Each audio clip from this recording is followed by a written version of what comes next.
He's got the whole world in his hands. He's got the whole wide world in his hands.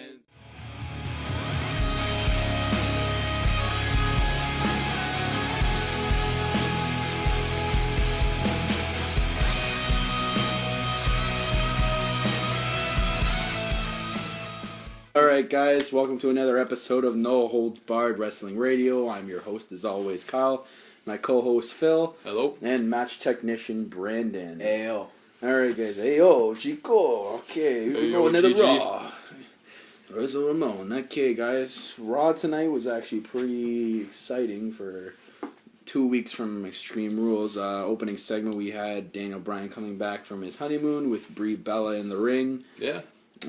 Stephanie McMahon interrupts, sort of, congratulating Bryan, yada yada yada, and putting him in a championship match at Extreme Rules against Kane, which we kind of predicted that a couple weeks ago. Now we also had Kane coming out, his Titantron and music playing. And right away, Daniel Bryan and Brie Bella, they start panicking. They start trying to escape, like, behind the announce table. The classic Daniel Bryan protecting Brie Bella, kind of husband protecting the wife sort of deal. And then out of the crowd, here comes the big red monster. Yep, with a mask this time. Yep. Oh, he's back to his, not his original attire, I guess his... No, I guess his second mask, or the one from his more modern his look. more modern attire. And what we've seen after that was pretty crazy. Kane... do some crazy shit, but because it was sort of move related, I'm going to let my Brandon tell us what Kane did. Brandon, what did Kane do to poor old Daniel Bryan? Well, first he gave him a tombstone on the outside floor there, outside the ring, and then... When's the last time Kane even did a tombstone? You guys can remember? I think he... I don't know. I can't. You know what? I don't really want to look into the Kane archives right now. Yeah, I don't think he's done it in a while. I think he did it against the Undertaker. Yeah, something like that. Yeah, and then he had a second tombstone on the steel steps. It looked like it really hurt. Yeah, that looked pretty bad. And then they brought out the stretcher. They were trying to put Daniel Bryan on the stretcher. Kane comes back and throws Daniel Bryan off the stretcher. And puts him up on the announce table for a third tombstone on the announce table. Yep. Yeah, this was classic WWE right here. The Attitude Era into Ruthless Aggression era kind of sort of deal. And I don't think we've ever seen something like this segment in a long time. Good on WWE's part. But overall, I think a great opening segment. I'm guessing they're going to keep Daniel Bryan now, put an injury angle on him till Extreme Rules. Suffered a stinger. Yeah, apparently later tonight, Michael Cole tells us he suffered a stinger. Now, onto the one thing I wanted to get off my chest. I guess we'll have maybe a new segment on this, but to get off my chest, why the hell do they call it a medical facility? Come on now, why can't you just say the word hospital or freaking clinic?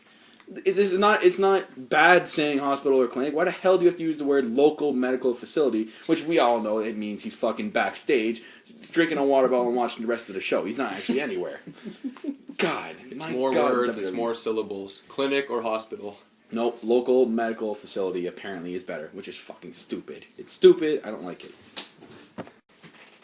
Alright, on to match 1. We have Wade Barrett versus Sheamus in the number 1 match for the first match in the semifinals. Brandon, what did you get for this match?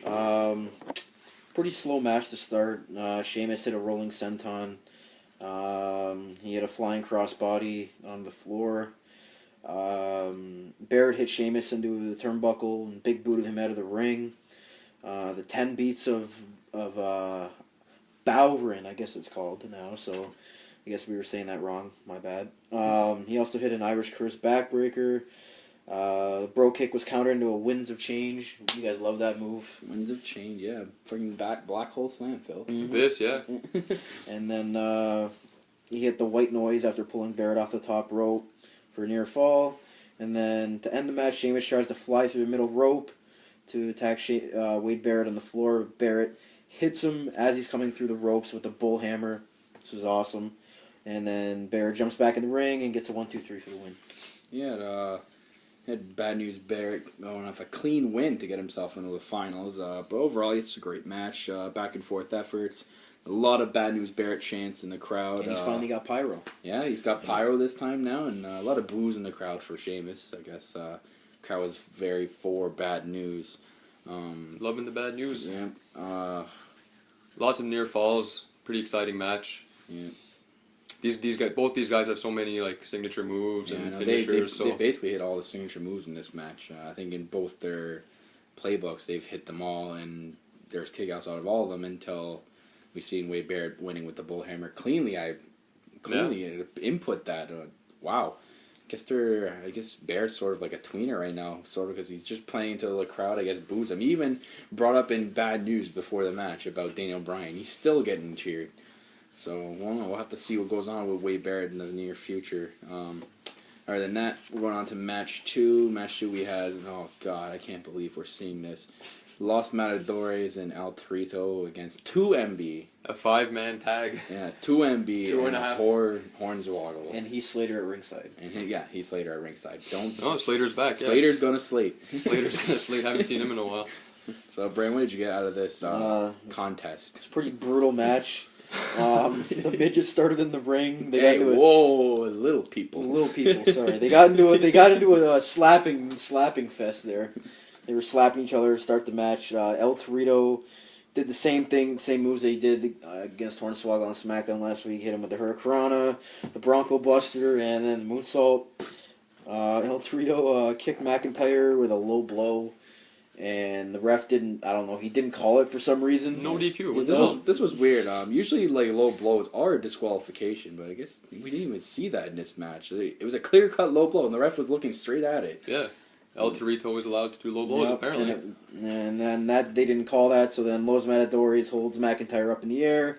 El Torito with a sitting senton off the top rope, and they win the match somehow. A great finisher. Tag team move, I guess. I don't even know. I don't even want to talk about this match, Phil. Do you have anything to put in this match? Because I'm done talking about it. I don't know. 3MB lost Matadores feud for some reason. Might be worse than the Fandango Santino, which we'll get to see in some form later in the evening. All right, great. Everyone. Moving on. Screw this match. All right. Well, moving on now. We actually, right after that, we had Evolution's first promo, which didn't exactly last 20 minutes of it did back in the day.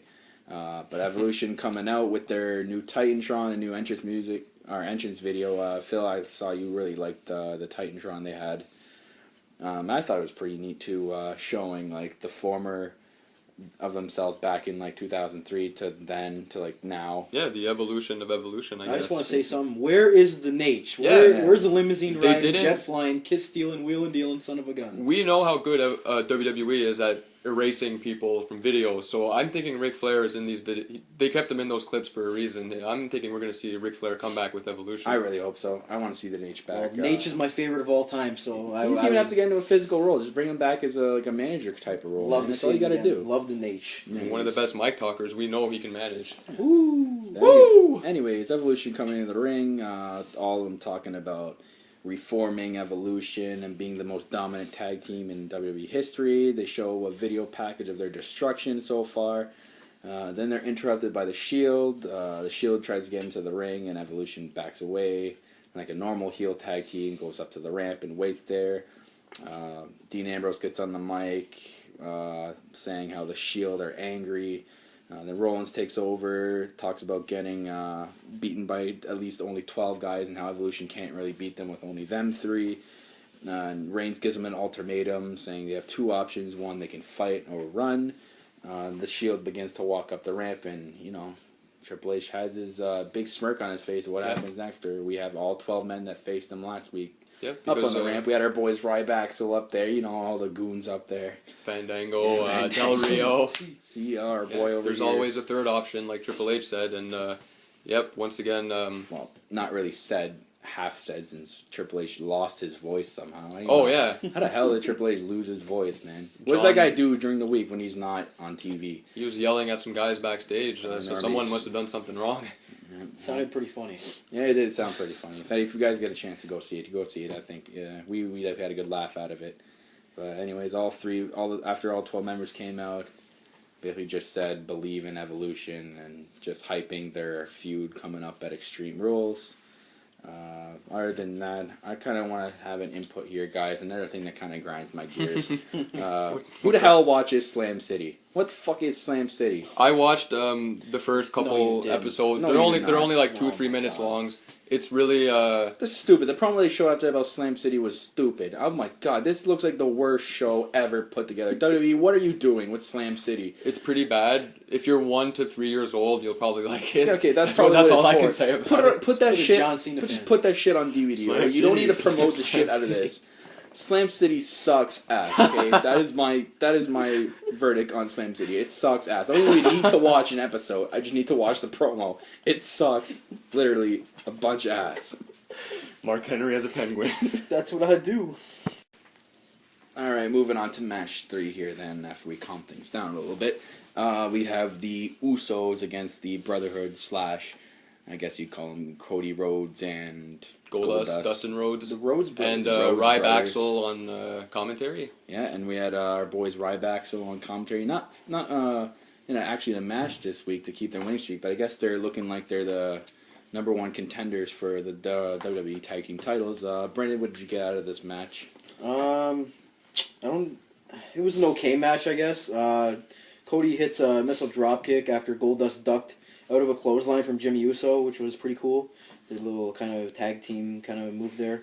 Vintage Goldust uppercut, love it. It's always the best move. I do like that. He does pull it off cleanly like he used to do back in the day. Mm-hmm. Unlike you see like some legends that come back that try to pull off their old moves and it's not quite as fluid. But Goldust still rocking it at age, 50 now? Is he 50, 60? And even Ryback on commentary said when he was 13 years old, he remembered watching Goldust live, and then he's still watching them now. Jesus. So, then Cody goes for Crossroads on Jay, and then was kicked in the face by Jimmy Uso, and that was the end of the match. It was a pretty quick match.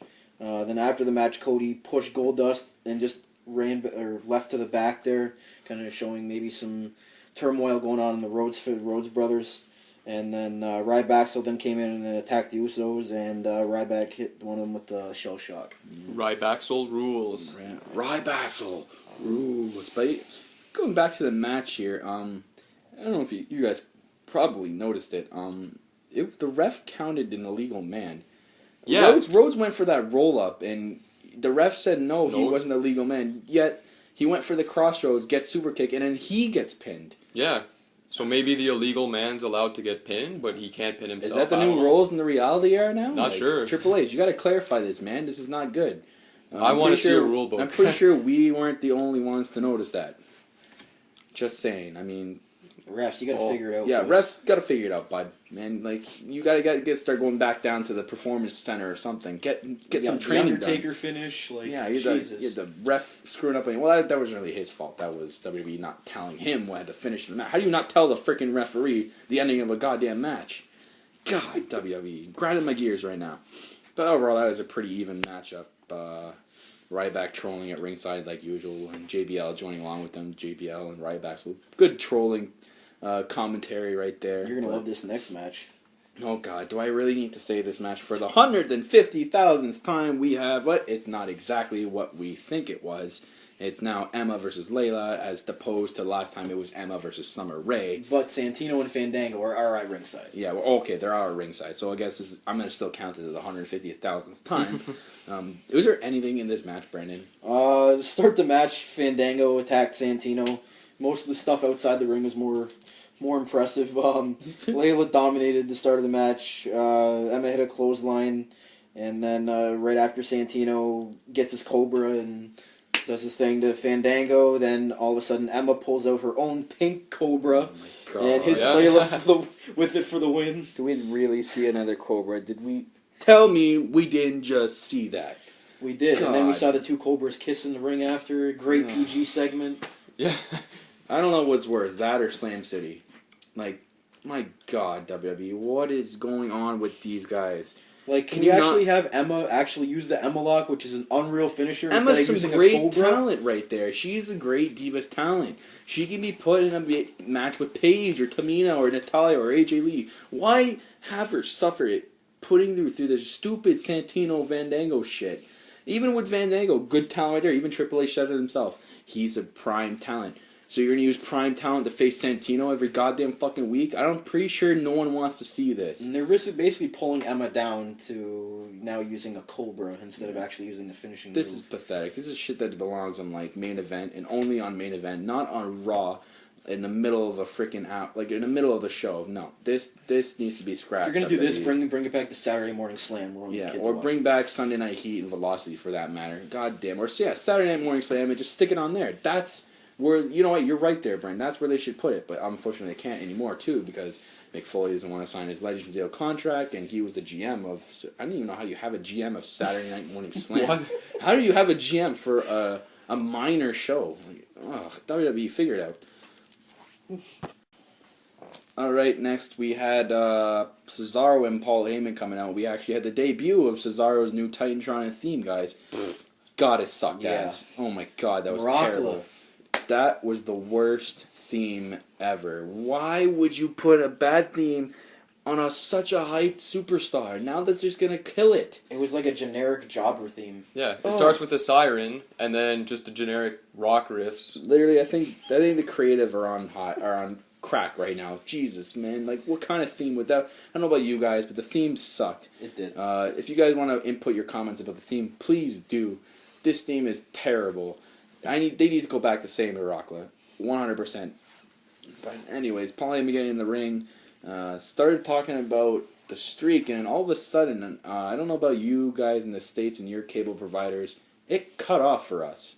Literally, it was mid-sentence, Paul Heyman cut off, and it went to a commercial.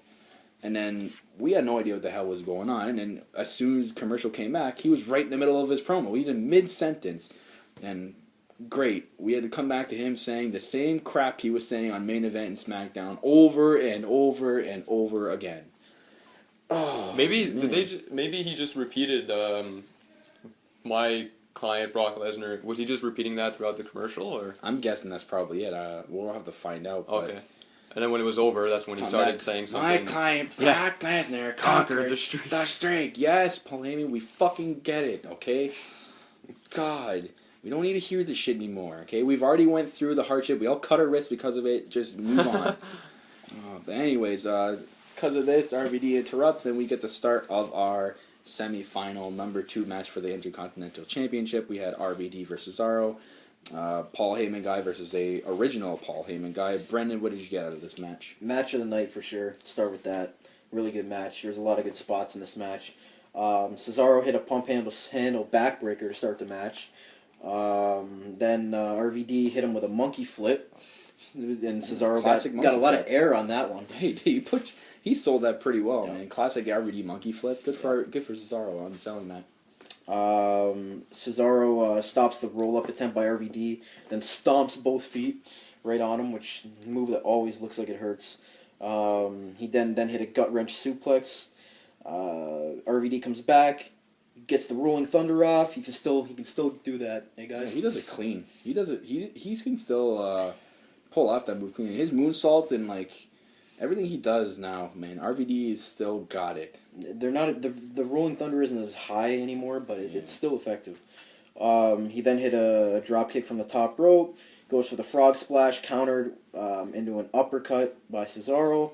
RVD gets back to the top rope and then hits a split leg moonsault. Which is really well done. That's a vintage RVD, as Cole would say. Cesaro then sticks RVD to the top rope, hits him with a European uppercut.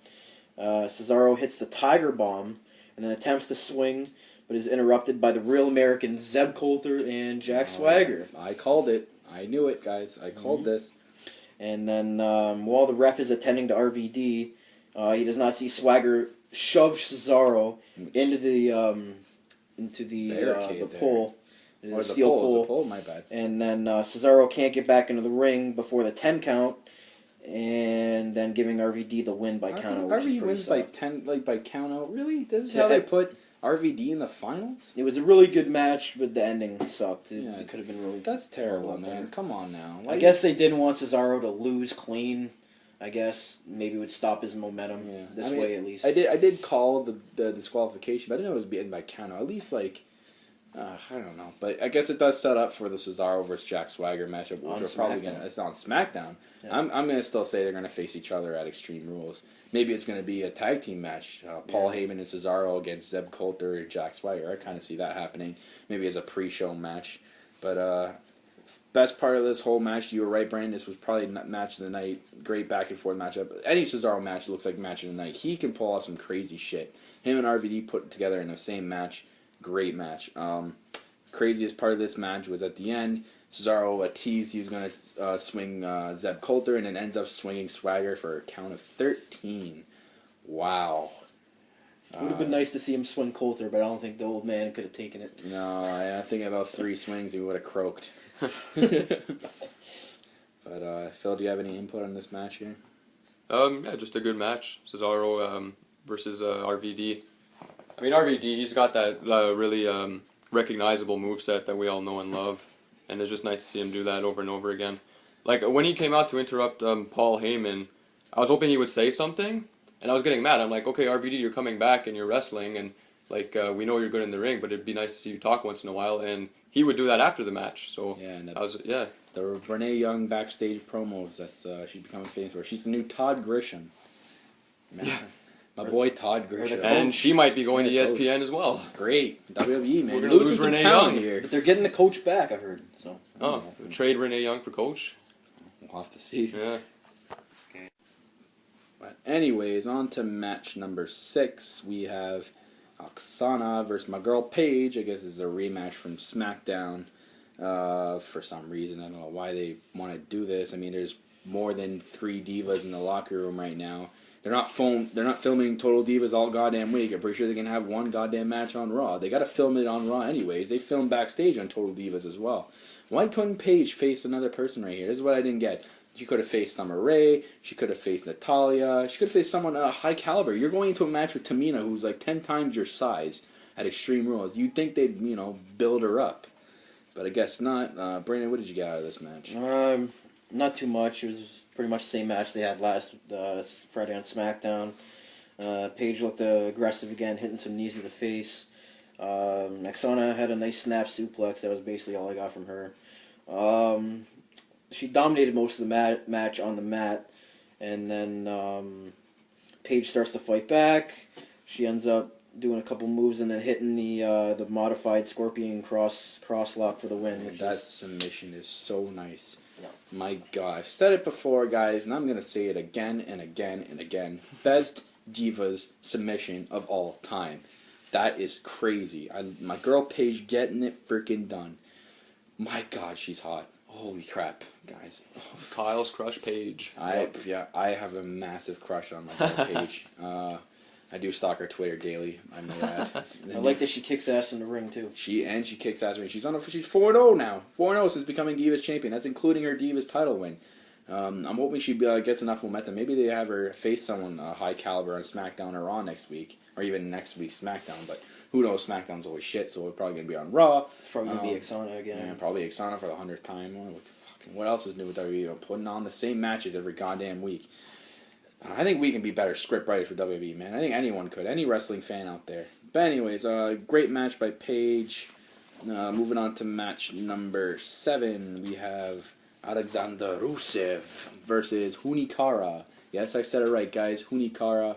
It is Hunico under there. For all you people that don't know, it is Hunico. Don't get your minds twisted. Sin Cara's back in Mexico where he wanted to be. He officially got released a few weeks ago. Yeah, but it is Hunikara. It is Hunico. You can tell by the tattoo. If you're not, you're a dumbass. If you watch NXT, you see Hunico with that same tattoo. Exactly. Anyways, Brandon, what'd you get out of this regular squash match? Anything? I didn't really take any notes down for this match. It was typical squash match. It was terrible. Yeah. Terrible. There were JBL chants in the goddamn match. God. Yeah. You know when the crowd's chanting JBL and the announcers and Justin Roberts, you know the match is slow and the crowd wants something better. I think during this match I was watching Lana more than I was watching the actual match. I think everyone was watching Lana more than anything else. Including Rusev, who's still taking orders from her. Yeah. Making, who wouldn't, yeah. Making Sin Cara tap to the Accolade. The Accolade. Yep. What else is new, and man? then we would find out that Rusev has a match against Woods and R-Truth at Extreme Rules. Because this is just like another repeat. This is like another Umaga character and Amaro Estrada type manager sort of tandem. Where they take orders. Basically, there's nothing else new. I guess WWE wants another superstar like that. I guess. Well, before this, it was, if you guys remember, it was Tensai when he first debuted. It was him and that Sakamoto, that Asian sort of manager they had. And he would just come out and squash every week until he turned into freaking Sweet Tea. WWE, why do you turn a Japanese like monster to Sweet Tea, and now he's Jason Albert on freaking panel? Didn't Tensai even pin John Cena in that Extreme Rules? And then he pinned him on Raw. On Raw. How do you have like WWE has the best way of ruining talent nowadays than back in the day? Like they need to figure it out. They ruin these big guys. They do ruin these big guys, and it wasn't a couple months ago that we heard rumors that they were supposed to push all their big guys. And that they kind of just scrapped that in the water. Like, God, WWE, you need, again, I'm saying it again, you need to figure it out. But overall, this match, squash match. Nothing else to be said. All right, on to the main event. We have John Cena versus all three members of the Wyatt family as voted by apparently you fans. By the WWE app, which is we know it's kind of bullshit. Phil voted for just Luke Harper. We had Phil over here vote for just Luke Harper. Unfortunately, Phil, your vote didn't win because WWE is scripted, and you cannot have a live vote and then change script like that. You cannot have a wrestler remember 3 types of scripts. It's kind of ridiculous how they have this stupid voting, and how it said that it was trending #1 worldwide on Twitter. How is the WWE app trending #1 worldwide on Twitter? That is a load of crap. Just like they say that SmackDown is the best cable television show for the 3rd straight week. That is complete bogus. Nobody watches. No way SmackDown is the #1 for the 3rd straight week. This is ridiculous. Like, why do you feed us these stupid lies about SmackDown being the #1 show? It's the worst show on television on Friday. Pretty sure people are not sitting at home, oh, you know what, it's Friday night, let's not go to a club or bar. Let's fucking watch SmackDown and watch the pre-show. No. God, anyways, on to the match. Phil here, we had that promo by Bray Wyatt earlier in the night. Yeah, earlier in the night, a really cool promo. Basically, I think the stage area was dark, and we had the spotlight shining like directly down on Eric Rowan and Luke Harper. I thought that was pretty cool. And I think it was shining from the top, was it not? Like directly above? Like, yeah, I think pretty sure it was shining from below them because they were both looking down. And the light was shining on their face. Oh, okay. Yeah, that was pretty neat. It was sort of like the Triple H light that usually comes out for him. Too, and it just looked even creepier with Eric Rowan because he was wearing the sheet mask. Oh yeah, just a really nice touch to this promo. And yeah, basically just I guess a traditional Bray Wyatt promo. He started singing that song we were singing at the beginning of the show. He's got the whole world in his hands. I mean, the crowd's singing along with him. Okay, well, let me correct you. Half the crowd was singing. The grown men were singing the whole world, and we had the John Cena fans, which AKA kids and wives, singing or booing the Wyatts. Anyway, sorry, glad to correct you on that note because let's be honest, unless you're a kid, wife, or a virgin, you're a John Cena fan. What do I have written down here? We have Bray Wyatt cutting a creepy promo like always. He's singing this song that he keeps singing every week, talking about how John Cena is gonna have basically no way of winning against him at Extreme Rules. Then into the match, looked exactly that way, even though it's not going to be all 3 members of the Wyatt family facing John Cena. It'll be just Bray Wyatt and John Cena in a steel cage. Other than that, out of this match, Brandon, did you get anything? Yeah, the Wyatts attack John Cena before the match even starts. So Cena's already at a disadvantage. He's hurt. He's already has to take on 3 guys. So he's already not looking so good. Harper hits him with a big clothesline. Dominated for a little bit, and then Cena secures the STF on Harper, but right away Eric Rowan comes in, breaks it up. Harper then throws Cena into the steel steps. Cena misses, as we come back from commercial, Cena misses the diving shoulder block, which is hilarious. He did this against The Rock at WrestleMania, and I think we laughed for about 5 minutes. That was best. I don't know why no one's made a gif about this yet. Oh, Jesus. That was the best. We come back from commercial, we just see him diving across the ring, with missing the shoulder block. Like, that's probably the best thing ever, since John Cena is able to do his 5 moves of doing so clean, but when he does miss it, I think it's pretty hilarious. Oh, yeah. And then Bray Wyatt hits the Book of Ezekiel from our boy Ezekiel Jackson, that recently got released. God. Long live the core. Big Zeke. And then Big Zeke. And then Cena dominated the match after that. He fights back. He sidesteps Eric Rowan into the barricade. And then, unfortunately, Rowan was able to make a tag to Bray. We then hit him with a big clothesline. He goes to the rope, does a little creepy crab walk. Yeah, that creepy crab walk is actually really freaky. Yeah. For a man of his size to be able to pull that off and not hurt his hands or anything, that's kind of crazy. Yeah.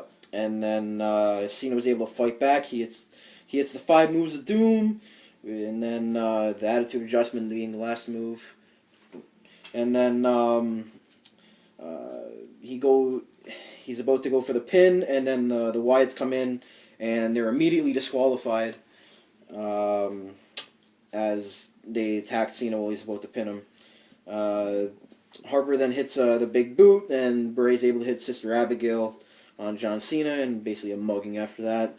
And then Bray's holding John Cena, cradling him on his arm, and singing "The Whole World in His Hands." It's a creepy ending to Raw right there. Like a weird ending, DQ. Like, really, that's like the ending of this match is sort of like you see it at the ending of a mid-show kind of match. I don't know. I mean, they have to put over John Cena somehow, but I guess this is what they're gonna do with 2 weeks left of the pay-per-view. Maybe they'll have a better ending of Raw next week. This sort of looked like a SmackDown ending. But anyways, Wyatt's basically kicking the shit out of John Cena all match. And then John Cena, hulking up. Like John Cena, today's Hulk Hogan. Basically, he is today's Hulk Hogan. Hulk Hogan used to be the same way back in the day. He would get dominated all match. He would Hulk up, do his little moves of doom, and then win the match. I think John Cena's finally starting to feel the pressure now, seeing that people are cheering for Bray Wyatt. Starting to feel the hate. It's starting to get to him a little bit. You see him staring out to the crowd with a blank stare. Come on, John Cena. What happened to rising above the hate, bud? Yep. You had that T-shirt for so long.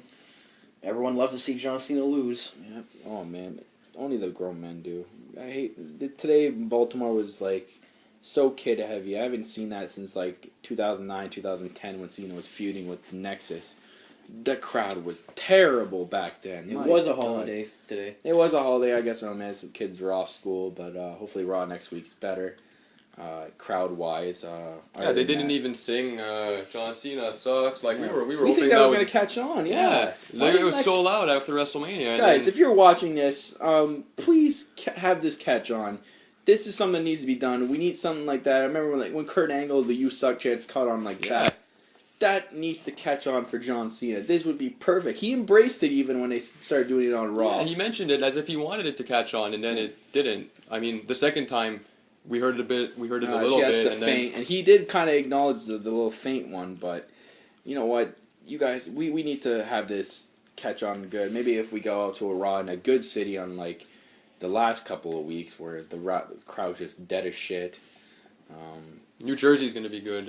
Extreme Rules. Yeah, that was the Raw after WrestleMania from 2 years ago, so that should be a good crowd. Sure we'll hear some funny chants there.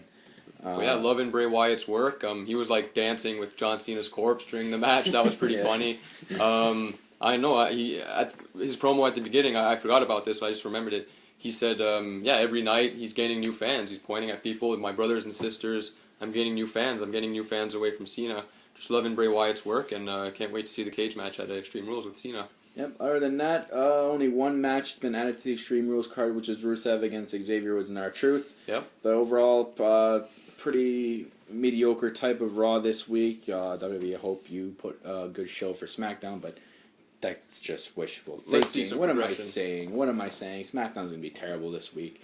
But again, we will still do a review for you guys. Other than that, Raw's pretty good tonight. I guess that's it, guys. That's it for the show. Be sure to hit that like button, subscribe, follow us on Twitter at NoHoldsBarredWR. I'm your host, Kyle, co-host, Phil. See ya. And my match technician, Brandon. Peace. That's it, guys. We're out.